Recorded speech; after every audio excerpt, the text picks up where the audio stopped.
السلام علیکم ورحمۃ اللہ. یہ بات ہے آج سے 8-9 سال پہلے کی، جب میں کوئی 16-17 سال کا ہوا کرتا تھا اور میٹرک کا اسٹوڈنٹ تھا جب میں نے انجمن طلبہ اسلام میں شمولیت اختیار کی. اور اس کے ساتھ ساتھ جو میرا پرائم فوکس تھا اس وقت، کیونکہ ہسٹری پڑھنے کا شوق تھا، تو تمام صوبوں کے بارے میں نے پڑھنے کی کوشش کی. جب میں نے بلوچستان کے بارے میں ریسرچ کی تو گوگل پہ تو بلوچستان کے بارے میں کم اور آزاد بلوچستان کے بارے میں زیادہ چیزیں مجھے دکھائی گئیں. تو میں بالکل چونک گیا کہ یار یہ کیا کوئی نیا ملک بننے جا رہا ہے یا کیا سلسلہ بن رہا ہے. اور جب اس کی گہرائی میں گئے تو تب اندازہ ہوا کہ Indian propaganda was at its peak. تو میں نے سوچا کہ پرائم فوکس میرا یہ ہونا چاہیے کہ ہم لوگ اب اس انڈین پروپیگنڈا کو کاؤنٹر کرنے کی کوئی کوشش کریں.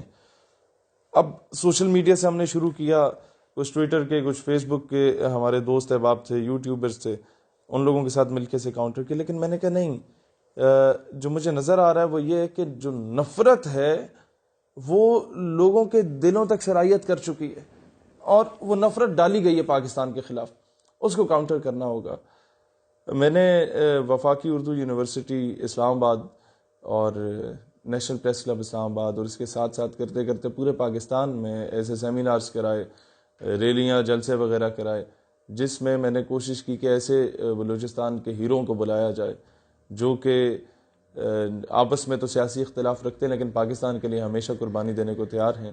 اور یہاں کی لسٹیں اکٹھی کی کہ جتنے بچے بلوچستان سے تعلق رکھتے ہیں پنڈی اسلام آباد کی یونیورسٹیز کالجز میں، ان سب کو بلایا جائے اور انہیں ان کے سامنے بٹھایا جائے اور وہ بتائیں کہ اصل مسائل کیا ہیں اور کون پروپیگنڈا کر رہا ہے اور کون یہ کہہ رہا ہے کہ جناب یہ تو سارا ظلم پنجابیوں نے کیا یا کس نے کیا. اس ساری چیزوں کو کاؤنٹر کیا گیا اور الحمدللہ مجھے یہ فخر سے کہنا پڑتا ہے، میں کہہ سکتا ہوں فخر سے، کہ I was the first one from Punjab.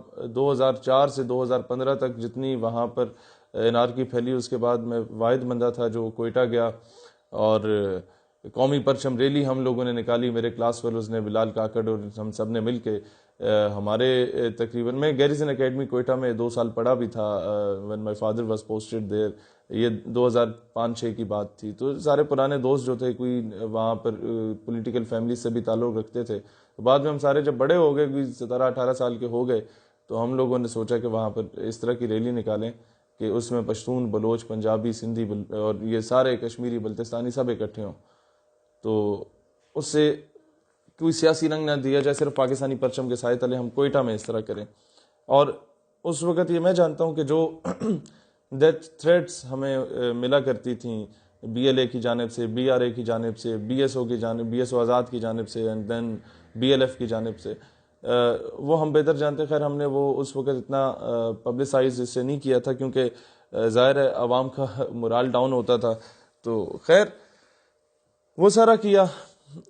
اسلام آباد میں ہم نے سارے سیمینارز کیے، لوگوں کو پاکستان سے محبت کا درس دیا اور یہ بتایا کہ جناب اگر گورنمنٹ کی کوئی پالیسیز غلط ہیں، اگر کسی فرد واحد کی کوئی پالیسیز غلط ہیں، یا آپ لوگوں کے اپنے نوابوں وڈیروں نے آپ لوگوں پہ اگر ظلم کیا، تو اس میں پاکستان کا قصور نہیں ہے، اس میں اس فرد واحد کا یا اس کی پالیسیز کا قصور ہے.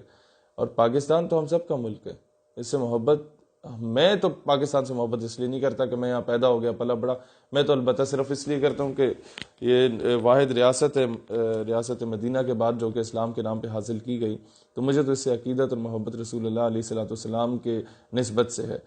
ناؤ کمنگ فارورڈ، وہ دن بھی تھا جو میری زندگی کی خواہش تھی کہ ڈیرہ بگٹی میں سوئی کا علاقہ، جہاں سب سے زیادہ انارکی کسی دور میں ہوا کرتی تھی، وہاں پر مغرب کے بعد کوئی باہر نکل نہیں پاتا تھا. رات کو 11 بجے ہم لوگوں نے وہ جلسہ پرولونگ کیا، 11-12 بجے تک، پاکستان زندہ باد کے نام سے. جہاں 4-5 ہزار ووٹ لے کے کسی دور میں لوگ ایم پی ایم این اے بنا کرتے تھے، وہاں 7,000 لوگوں کا، صرف مردوں کا وہاں جلسہ ہوا. اور الحمدللہ پاکستانی پرچموں کے ساتھ آئے، کسی سیاسی جماعت کے پرچموں کے ساتھ لوگ نہیں آئے. اور مجھے اب بھی یاد ہے چیف آف بگٹی جان بگٹی بھائی نے میری دستار بندی بھی کی، وہ بلوچ دستار پہنائی میرے سر پہ.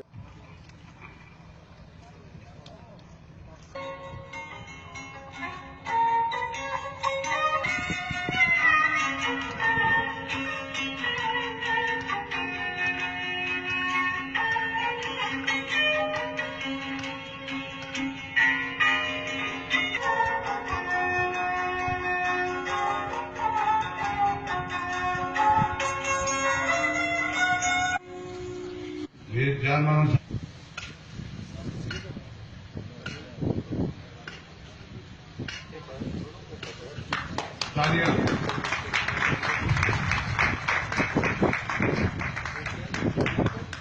انشاءاللہ تعالیٰ میں اس کی پوری لاج رکھوں گا اور وہ ہماری لاج رکھے گی. اور اس کے ساتھ ساتھ مجھے یاد پڑتا ہے کہ برام داغ بگٹی کو میں نے اس وقت چیلنج کیا تھا کہ یہ جو پہلی 2 صفوں میں یہاں کے سیاستدان بیٹھے ہیں, یہاں کے جو بلوچ بیٹھے ہیں, ان کو رہنے دو, میں پنجاب سے ہوں تو میرا مقابلہ کرو. یہ بلوچ ایک پنجابی کو ووٹ دے دے گا لیکن غدار وطن کو ووٹ نہیں دے گا. اور سب نے اس پہ تالی شالی بھی بجائیں اور کہا کہ آپ بالکل درست کہہ رہے ہیں. اور پھر وہاں بلوچستان سے ایک یہ نعرہ بھی بلند ہوا کہ ہم اگر پاک فوج کو ضرورت ہوئی تو ہم 50,000 رضاکار پاک فوج کو دینے کو تیار ہیں بھارت کے خلاف. تو ایک بڑا پازیٹیو اس کے نتائج آئے سامنے. پھر آتے ہیں ہم فلسطین کاز پر. تو پیلسٹائن کاز پر الحمدللہ جتنا کام ہماری تنظیم نے کیا, اتنا نوجوانوں میں شاید کسی اور نے نہیں کیا ہوگا. اور مجھے اب بھی یاد ہے جو فلسطین کے 400 بچے پاکستان میں اس وقت بھی پڑھ رہے ہیں, مختلف یونیورسٹیز میں, مختلف میڈیکل کالجز میں اسکالرشپس پہ ادھر پڑھ رہے ہیں. پاکستان الحمدللہ ہم نے کوئی بھی ملک کسی جگہ پہ ایمبیسی بناتا ہے تو اس کی تنخواہیں سارے وہ لوگ خود ہی دیتے ہیں, لیکن پاکستان میں جو فلسطینی ایمبیسی ہے اس کے سارا بجٹ ہم لوگ خود افورڈ کر رہے ہیں, پاکستانی افورڈ کر رہے ہیں. اور اب بھی ہمارے پاسپورٹ پہ لکھا ہے کہ it is eligible everywhere except Israel, اور اسرائیل کو ہم لوگ نہیں تسلیم کرتے. خیر فلسطینی سفیر نے بھی کافی ریکگنائز کیا, ہماری ووٹ ٹیکنگ سرمنیز میں بھی آئے.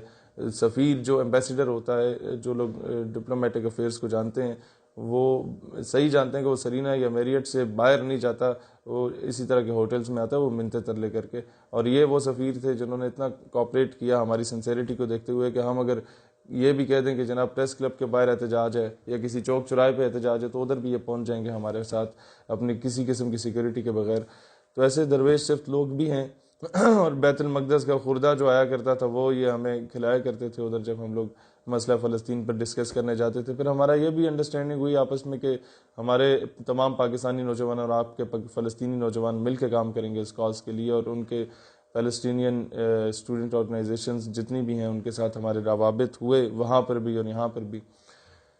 دین coming towards the Kashmir cause, جہاں پر آگے سب سے بڑا اختلاف پیدا ہوا وہ یہ تھا کہ جتنا مجھے اب بھی یاد ہے 26 جنوری 2014 کو میرا ایکسیڈنٹ ہوا. میرے اب بھی دونوں پاؤں میں رائٹ لیگ میں جو میرے گھٹنا ہے وہاں پر کوئی 14 سکریوز اور کچھ پلیٹس لگی ہوئی ہیں, اور لیفٹ جو اینکل ہے ٹخنا ادھر 2 نیلز ہیں, اور یہ بائیں بازو میں راڈ ہے. یہ ہمارا ایکسیڈنٹ ہوا تھا جنڈ اٹک کے گاؤں ہے چورا شریف, اس کے سامنے. تو وہ گاڑی ان بیلنس ہوئی کافی زیادہ سپیڈ میں, تو وہ سیدھا درخت میں لگی. تو یہ 26 جنوری کو تھا. اس کے 8-10 دن کے بعد 5 فروری آ رہا تھا اور ہم نے پروگرام رکھا ہوا تھا آزادی کشمیر پر. خیر اب میں تو بالکل ایک ہی ہاتھ یہ رائٹ ہینڈ ہی کام کرتا تھا, باقی تو سارے بالکل پٹیاں بندھی ہوئی تھی پورے جسم پہ. 2014 کی بات ہے. اور مجھے یاد پڑتا ہے کہ یاسین ملک صاحب اللہ ان کو زندگی دے, یوم کشمیر پہ مقبوضہ کشمیر کے حریت رہنما یاسین ملک نے ہم کشمیریوں سے اظہار یکجہتی کرتے رہے بچپن سے. اس دن انہوں نے 5 فروری کو, میں پروگرام میں تو نہ جا سکا, البتہ یاسین ملک کی بیگم صاحبہ مشال ملک بہن, ان کی چھوٹی سی بیٹی تھی تب 1-2 سال کی, وہ اور ان کی جو والدہ تھیں, یہ تینوں شخصیات وہاں تشریف لائیں. اور میں سمجھتا ہوں کہ اس دن مجھے اندازہ ہوا کہ یار کتنا زیادہ یہ لوگ کاز کے ساتھ سنسیئر ہیں کہ نظریاتی لوگوں کو یہ نہیں چھوڑتے.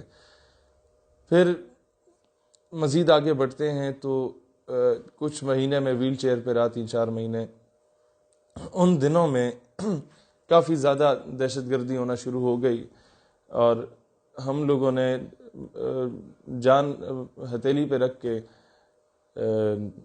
جتنا ہم لوگوں نے کام کیا اس دنوں میں پاکستان کے نظریاتی اساس کا دفاع کرنے کے لیے, پاکستان سے محبت کا ایلیمنٹ اجاگر کرنے کے لیے, تمام تر دہشت گردانہ قوتوں کے خلاف ہم لوگ لڑے, ایک قسم کا نظریاتی جنگ لڑی ہم نے. تو پھر جو دھمکیوں کا ایک سلسلہ BLA کی جانب سے تھا وہ TTP کی جانب سے بھی انڈائریکٹلی شروع ہو گیا, اور میں وہ چیز ایکسپلین نہیں کرنا چاہتا کہ جو ہم لوگ چراٹ میں جا رہے تھے، کچھ دوست وغیرہ جتنے فوجیوں کے بچے چچے ہیں، تو رستے میں ہمارے ساتھ کیا ہونے والا تھا، اور اللہ نے ہماری جان بچائی. لیکن میں مزید آگے آتا ہوں کہ کشمیر کاز پہ جب میں نے دیکھا کہ یار مقبوضہ کشمیر کے لوگوں کے ساتھ ہمارا رابطہ ہونا شروع ہو گیا. میں عمرے پہ گیا پہلی بار، تو 2 بار وہاں بھی گرفتار ہو گیا، کیونکہ پاکستان سے زیادہ جو لوگ مجھے ملنے آتے تھے وہ انڈین مسلمز ہوتے تھے، اور سینے لگ کے رو پڑتے تھے، کہتے کچھ نہیں تھے. اور خیر وہاں ہم نے 12 ربیع الاول کو ریلی بھی نکال لی تھی، تو اس وجہ سے بھی گرفتاری ہوئی. اور جو درد اور دکھ مجھے وہاں پر محسوس ہوا مقبوضہ کشمیر کے لوگوں کی، کیونکہ براہ راست میری ان سے وہاں ملاقات ہوئی. پھر وہاں سے جو کچھ ہمارے جوان تشریف لاتے تھے مقبوضہ سے کسی نہ کسی طریقے سے، تو ان سے جب ملاقاتیں ہوتی تھیں تو وہ ان سے بھی اور فلسطینیوں سے بھی تو وہ ایک ہی بات کہتے تھے. میں جب کہتا تھا یار کوئی ہم ہیلپ آؤٹ آپ کی کر لیں، کوئی چندہ شندہ اکٹھا کر لیں، تو مجھے کہتے شہید صاحب وٹ ڈو یو تھنک کہ ہم لوگ بھوکے مر رہے ہیں یا پیاسے مر رہے ہیں یا ننگے مر رہے ہیں؟ ہمیں آپ کے چندے کی ضرورت نہیں ہے، ہمیں آپ کی بندوق کی ضرورت ہے. اپنے حکمرانوں سے کہیے کہ عملی طور پہ کچھ کریں، وہاں لوگ مر رہے ہیں. خیر وہاں سے جب ہم نے یہ کہنا شروع کیا کہ جناب اب کشمیر واقعی پاکستان کی شہرگ ہے، تو شہرگ کو تو کاٹا جا رہا ہے، اور اس کو بچانے کے لیے انڈیا کی گولی کا جواب ہمیں گولی سے دینا ہوگا. ہمیں اقوام متحدہ کے چرنوں میں بیٹھ کے منتیں نہیں کرنی ہوں گی، ہمیں امریکہ کے گٹوں میں بیٹھ کے کشمیر کی جنگ نہیں لڑنی ہوگی، ہمیں حقیقی معنوں میں کشمیریوں کے لیے کچھ کرنا ہوگا. تو وہ لوگ جو کہ رضائی سے کبھی نہیں نکلے اور فیس بک استعمال کرتے رہے، ان لوگوں نے ہم پہ غداری کے ٹھپے بھی لگا دیے. خیر ہم پھر بھی ان کی عزت کرتے ہیں، کیونکہ یہ ان میں سے کئی ایسے لوگ ہیں جن کی وجہ سے پاکستان کو فائدہ بھی بہت زیادہ ہوا، کیونکہ ان لوگوں نے دشمن کے پروپیگنڈاز کو کاؤنٹر بھی کیا. لیکن دکھ اس بات کا ہوتا ہے کہ آج ہمیں لوگ کہتے ہیں کہ پتہ نہیں پیراشوٹرز ہیں اچانک سامنے آ گئے. یہ 2020 ہے، اور میں جب اٹھا تھا وہ 2012-13 کا وقت ہوا کرتا تھا، اور اس وقت کوئی ایسی بات کرنے والا نوجوان نہیں ہوتا تھا. اس وقت جتنی طلبہ تنظیمات بھی بنی تھیں آپس میں لڑنے کا کام کرتی تھیں، اور مجھے فخر ہے اس بات پہ کہ تمام طلبہ تنظیمات چاہے کسی بھی سیاسی یا مسلکی یا مذہبی جماعت سے ان کا تعلق ہو، میرے ساتھ ان کے بہت اچھے تعلقات رہے اور اب بھی ہیں. اب تو خیر اسٹیٹ یوتھ پارلیمنٹ کے الائنس میں سارے ان کے اسٹوڈنٹ لیڈرز جو کریم ہے انہیں ہم نے آن بورڈ لیا، وہ شامل ہیں. پاکستان کے لیے میں سمجھتا ہوں جو کچھ ہم لوگوں نے کیا وہ کوئی پاکستان اس کا مقروض نہیں تھا، یہ ہم پہ قرض تھا کہ جو مائیں بہنیں بیٹیاں اس وقت کنویں میں چھلانگ لگا دیتی تھیں اپنی عزت بچانے کے لیے at the time of partition, جن ماؤں نے اپنے زیورات بیچے تھے، وہ بیٹی جو اپنے بوڑھے باپ کے ساتھ وہ جوان بیٹی آ رہی تھی اور اس کے باپ کو رسیوں سے جکڑ لیا اور اس کے سامنے کفار نے اس کی بیٹی کی عصمت گری کی 1947 میں، اور اس کی چھاتی کاٹ کے اسے اس کے باپ کی گود میں پھینک دی، اور بیٹی اپنی زندگی کی آخری سانسیں لے رہی تھی اور کہہ رہی تھی کہ ابا پاکستان کو میرا سلام کہنا. یہ چیزیں جب مجھے لوگ آ کے بتاتے ہیں نا تو ہم سے سویا نہیں جاتا. اکثر ساری رات جاگتے رہتے ہیں اور یہ سوچتے رہتے ہیں یار اس ملک کے لیے کیا کر سکتے ہیں ہم، اپنے مذہب کے لیے کیا کر سکتے ہیں ہم. لیکن افسوس اس بات کا ہوتا ہے کہ پھر اگر آپ کو کسی بات سے ہمیں اختلاف رہتا ہے تو آپ آگے غداری کے ٹھپے لگا دیتے ہیں. دیکھیے سچ کو ہمیں تسلیم کرنا چاہیے. عافیہ صدیقی کو بیچا گیا، تسلیم کرو، نہ چھپاؤ جھوٹ کو. وہ قوم کی بیٹی ہے، اس کی جگہ تمہاری ماں بہن بیٹی کو بھی بیچا جا سکتا تھا. پھر کیا کرتے؟ پھر بھی کہتے کہ نہیں بس ٹھیک ہے ہمیں برداشت کر لینا چاہیے. ایمل کانسی کو یہاں سے اٹھا کے بیچا گیا جو مسلمانوں کا ایک بہت بڑا خیر خواہ تھا. ہوا ہزاروں لوگوں کو بیچا گیا، ہزاروں لوگوں کو اٹھوایا گیا. مجھے سب سے زیادہ دکھ تب ہوتا ہے جب کشمیر میں بغیر تنخواہوں کے شہادتیں دینے والے مجاہدین ان کو ہم دہشت گرد کہہ دیتے ہیں کسی انٹرنیشنل پریشر میں آگے، پھر کہتے ہیں FATF، پھر کہتے ہیں معاشی استحصال، پھر ہم کہتے ہیں پیسے نہیں ہیں، پھر ہم کہتے ہیں بھوکے ننگے مر گئے. یار ایک بات، شاید آپ کو اختلاف ہے تو آپ ضرور رکھیں آپ، لیکن کم از کم پاکستان کا غدار نہ کہا کریں. میں اکثر MNAs MPs منسٹرز سینیٹرز کو سامنے بٹھا کے اکثر کانفرنسز میں ایک کرتا ہوں. کہ جناب اب مزید برداشت نہیں ہو سکتا، آپ کچھ عملی طور پہ کریں. تو اکثر لوگ مجھے غصے میں آ کے کہتے ہیں کہ شہیر آپ بڑے سمجھدار ہو، ہم سے زیادہ پڑھے لکھے خود کو تصور کرتے ہو، اگر جنگ ہو گئی اور بنگلہ دیش کی طرح کوئی حصہ ہم سے الگ ہو گیا تو کون ذمہ دار ہوگا؟ آپ ذمہ دار ہوں گے. میں کہتا ہوں سر ہاں میں ذمہ دار ہوں گا، کیونکہ آج سے 200 سال کے بعد اگر مورخ تاریخ لکھے گا تو یہ ضرور لکھے گا کہ پاکستان ہارے ہوئے لشکر میں تھا، لیکن مورخ یہ کبھی نہیں لکھے گا کہ پاکستان بزدل اور بغیرت ہو چکا تھا. میں اکثر اس طرح کے سیمینارز کانفرنسز میں جاتا ہوں کشمیر پر، اور بڑے آسانی سے پیار محبت سے ہنس کے بڑے بڑے سینئر لوگ یہ باتیں کر رہے ہوتے ہیں کہ کشمیر میں میدان کربلا برپا ہے. میں روک لیتا ہوں انہیں، میں کہتا ہوں سر کشمیر میں میدان کربلا واقعی برپا ہے؟ کہتے ہیں ہاں ہاں برپا ہے. میں نے کہا ہندوستانی فوج کیا ہے پھر؟ کہتا ہے یزیدی ہے. میں نے کہا تو کشمیری کیا ہیں؟ کہتے ہیں حسینی ہیں. میں نے کہا سر مجھے یہ نہ بتائیں کہ کشمیری فوج، کشمیری عوام مجاہدین جو ہیں وہ حسینی ہیں اور ہندوستانی فوج یزیدی ہے. مجھے صرف اتنا بتائیں کہ کوفے والا کون ہے. ڈرو اس وقت سے جب مورخ ہمیں کوفے والوں میں شمار کرے گا. تم لوگوں کو شاید میری بات کی سمجھ نہ آئے، لیکن ڈرو اس وقت سے جب مورخ ہمیں بزدل اور بغیرت لکھے گا. عملی طور پہ کام کرنے کی ضرورت ہے، اور we are not para shooters, کسی کے کندھے پہ رکھ کے بندوق نہیں چلاتے. یا جو لوگ کہہ رہے ہیں ظالم لے رہے ہوتے ہیں، کس چیز کا ظالم؟ وہ امریکن ایمبیسی والی بات آتی ہے کہ وہاں سے جب سے آیا تو یہ پی ٹی ایم کا حامی ہو گیا. بھائی جان کوئی پہلے تحقیق کر لیا کرو. یہ 2014 کی بات ہے. امریکن ایمبیسی ایک اور یو ایس ایڈ کے اشتراک سے یہ لوگ ایک ڈیبیٹ کمپٹیشن آرگنائز کر رہے تھے، جس میں کہا تھا کہ جی از ایجوکیشن نیسیسری فار پیس، کیا تعلیم امن کے لیے ضروری ہے؟ آپ اس کے حق میں بولیں یا خلاف بولیں.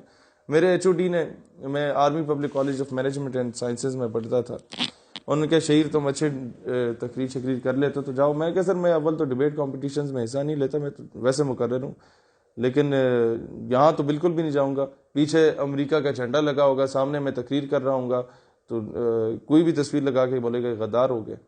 میں واپس آیا کلاس میں، دین آئی ریئلائزڈ کہ یار نہیں، ہم لوگ جو امریکہ کا جھنڈا پچھلے 4-5 سالوں سے جلا رہے تھے اس کا تو کوئی فائدہ نہیں ہے. اخبار کے نکڑ میں وہ بھی لوکل اخبار کے نکڑ میں کوئی چھوٹی سی سرخی لگی ہوتی ہے کہ شہید سیالوی نے امریکی پرچم نظر آتش کیا، اپنے غم و غصے کا اظہار کرتے ہوئے کہا کہ ہم لوگ امریکی غلامی نہیں کریں گے. میں نے کہا اس کا کیا فائدہ؟ مجھے ریئلائز ہوا، میں نے کہا جا کے منہ پہ بات کریں گے ان کے سفیروں کابینہ کے سامنے.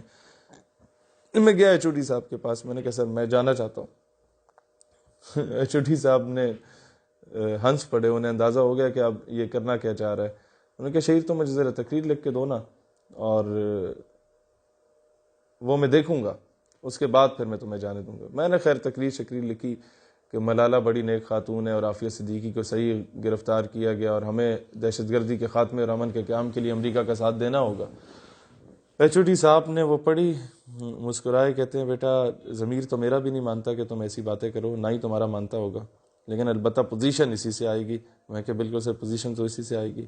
تو کیا پہن کے جا رہے ہو؟ شیروانی تو نہیں پہن رہے؟ میں نے کہا نہیں سر وہ شیروانی تو نہیں نا، امریکی ایمبیسی کا فنکشن ہے تو پینٹ کوٹ شینٹ کوٹ ٹائی شائی لگا کے جائیں. کہتا ہاں یہی میں تمہیں بتا رہا تھا کہ وہ کوئی برا امپریشن ان پہ نہ پڑ جائے، ہم پہلی بار ہی ہماری یونیورسٹی کو جانے دے رہے ہیں تو کوئی اچھا امپریشن پڑے.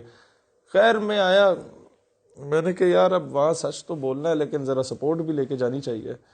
میں نے سر کے پاس دوبارہ چلے گیا. میں نے کہا سر آپ کو پتہ ہے ہمارا ادارہ پہلی مرتبہ جا رہا ہے کسی ایمبیسی کے پروگرام میں، تو electrical engineering, soft ware engineering اور BBA کے بیچ کے 10 بچوں کو ہم لوگ آن بورڈ لیتے ہیں.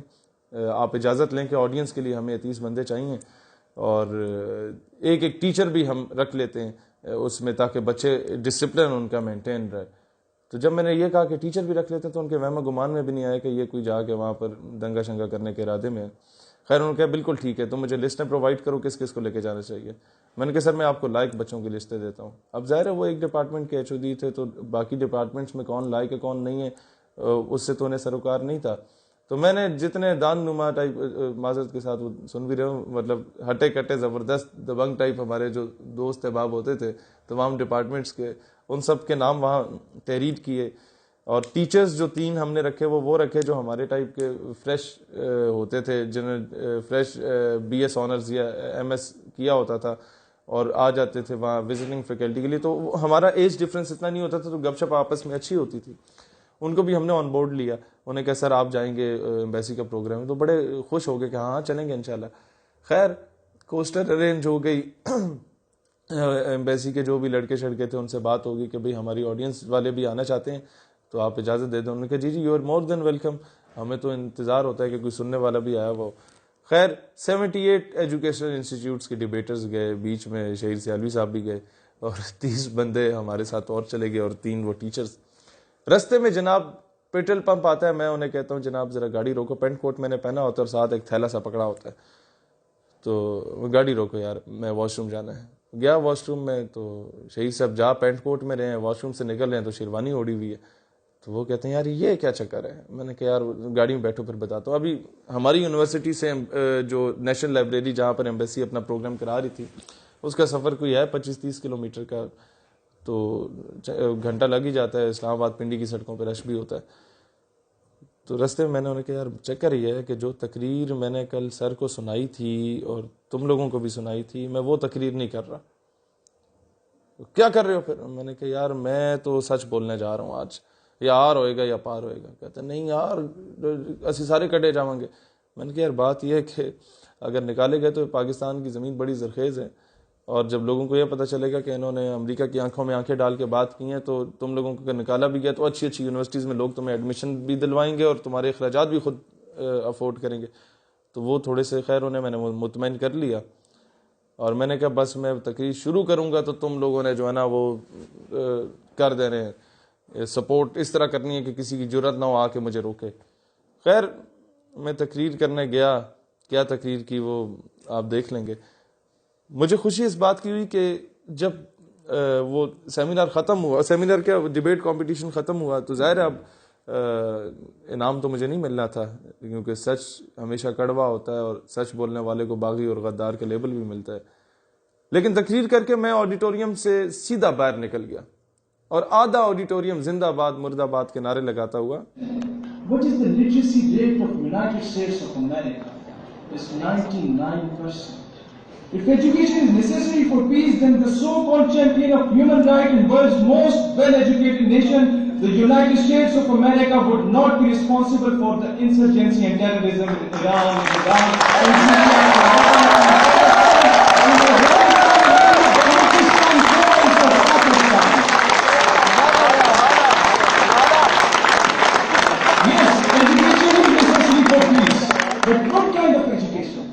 the message of love, peace and prosperity which was given to us by the Holy Prophet sallallahu alaihi wasallam. The message which was given to us by the Holy Quran, that if you have killed a single human being, it means you have killed the whole humanity. And if you have killed the humanity, but unfortunately, the so-called international media, the so-called champions of human rights used to say, the so-called world's most well-educated and highly qualified people used to say that Muslims are responsible for the terrorism. Let me ask you a question.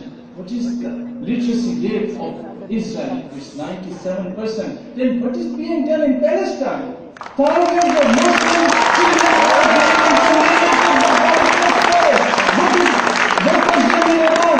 What was done in Iraq? What was done in Syria? What is being done in Lebanon? What is being done in Burma? What is being done in Afghanistan? What is being done in Hyderabad, Dhaka and Gujarat? And what is being done in Indian occupied Kashmir? So, it has been proved that Muslims are not terrorists, whether they are being terrorized. باہر نکل گیا. اور مجھے فخر اس بات کا حاصل ہے، اس تقریر میں آپ نے سنا ہوگا کہ میں نے I am the first one جس نے امریکن ایمبیسی کے پروگرام میں ناموس رسالت صلی اللہ علیہ وسلم کے دفاع کی بات کی. For peace, then Charlie Hebdo of the most well-educated country, France, would not be responsible for the anarchy in the entire Muslim world. Then according to law of God, where you can't pinch and hurt the feelings of any religion, caste or creed, and according to the international blasphemy law, what do you say about the nation where the patients are the most sensitive about their beloved Prophet sallallahu alaihi wasallam? Dear audience, let me to express extent of these patients in my national language because English Linguistics Council dropped my these patients. ہم نے ہر دور میں ناموں سے رسالت کی ہے، چھوڑ کر سیاست کا سلسلہ فضول، فقط ایک نام محمد سے محبت کی ہے۔ میں نے افغانستان سے فلسطین، کشمیر سے برما تک کے ایک ایک مسلمان مظلوم کی بات کی اور کہا کہ دہشت گرد اصل تم لوگ ہو، امریکہ والوں جو دنیا کا امن تباہ کر چکے۔ خیر، جب میں آڈیٹوریم سے باہر نکلا تو آدھا آڈیٹوریم نعرے لگاتے ہوئے باہر آ گیا۔ پوزیشن میرے لیے وہ نہیں تھی کہ وہ فرسٹ سیکنڈ تھرڈ پوزیشن دیتے، وہ تو دینی بھی نہیں تھی انہوں نے۔ پوزیشن میرے لیے یہ تھی کہ جو دوسرے سکولز اور کالجز اور یونیورسٹیز کے ٹیچرز اور پرنسپلز آئے ہوئے تھے اپنے بچوں کو لے کے ساتھ، ان لوگوں نے میرا ماتھا چوما تھا کہ بیٹا تم نے حق ادا کیا، سچ بولا۔ اور میں ہمیشہ ایک تلقین کرتا ہوں لوگوں کو کہ سچ بولا کریں۔ خیر، اس پہ لوگوں نے بعد میں جن لوگوں نے تقریر نہیں سنی ان کے لیے بھی سنا دیتے ہیں آپ کو، پروپیگنڈے بھی کیا، پتہ نہیں وہاں سے آ گیا تو اس نے کیا کر دیا۔ اس لیے میں عوام سے کہتا ہوں کہ سنی سنائی باتوں پہ یقین نہ کیا کریں، آپ لوگ تحقیق کر لیا کریں کہ یار اگلا بندہ کتنا خوار ہوا ہے۔ مجھے یاد ہے کہ جون جولائی کی سخت گرمی ہم نے سبی، ڈیرہ بگٹی کے صحراؤں ریگستانوں میں گزاری ہے، اور مجھے یاد ہے کہ اسلام آباد کی سرد راتوں میں ہم لوگوں نے جنوری کی اور دسمبر کی راتیں گزاری ہیں، اور اس طریقے سے جا کے ہماری نظریاتی ٹیم بنی ہے۔ کسی کے ہم نے بوٹ پالش کر کے، یا کسی کے کندھے پہ بندوق رکھ کے، یا کسی کے منتے ترلے کر کے، یا کسی کی گود میں بیٹھ کے ہم اس مقام تک نہیں پہنچے جس طرح لوگ حکومتوں میں پہنچتے ہیں۔ ہم اگر پاکستان کا دفاع کرتے ہیں یا پاکستان سے عقیدت اور محبت رکھتے ہیں تو یہ ہمارے ایمان کا حصہ ہے۔ ہماری محبت کسی کے محتاج نہیں ہے کہ ہم لوگ کسی سے NOC لے کے، اور یہی بات صرف میں کہوں گا کہ ہمیں پاکستان سے وفاداری کے سرٹیفکیٹ کسی سے نہیں چاہیے۔ یہ جو سرٹیفکیٹ بانٹ رہے ہوتے ہیں ہم ان سے زیادہ بڑے محب وطن ہیں۔ ہم بغیر تنخواہوں کے کام کر رہے ہیں اس ملک کے لیے۔ ہم محبت اور پیار نہیں کرتے پاکستان سے، ہم عشق کرتے ہیں پاکستان سے، خدا کی قسم عشق کرتے ہیں پاکستان سے۔ میں سمجھتا ہوں اقبال درست کہتے تھے، میر عرب کو آئی ٹھنڈی ہوا جہاں سے، میرا وطن وہی ہے، میرا وطن وہی ہے۔ انشاءاللہ وہ وقت دور نہیں جو ملک سپر پاور بنے گا انشاءاللہ، اور انشاءاللہ ہمیں پوری امید ہے کہ غزوہ ہند ہوتی ہے تو ہم اس کے ایک ادنیٰ سے مجاہد ضرور بنیں گے انشاءاللہ تعالی۔ اس قوم کو تیار کر رہے ہیں اور اپنے ملک کے لیے، اپنے مذہب کے دفاع کے لیے ہم ہمیشہ تیار رہیں گے انشاءاللہ تعالی۔ پاکستان ہمیشہ زندہ باد۔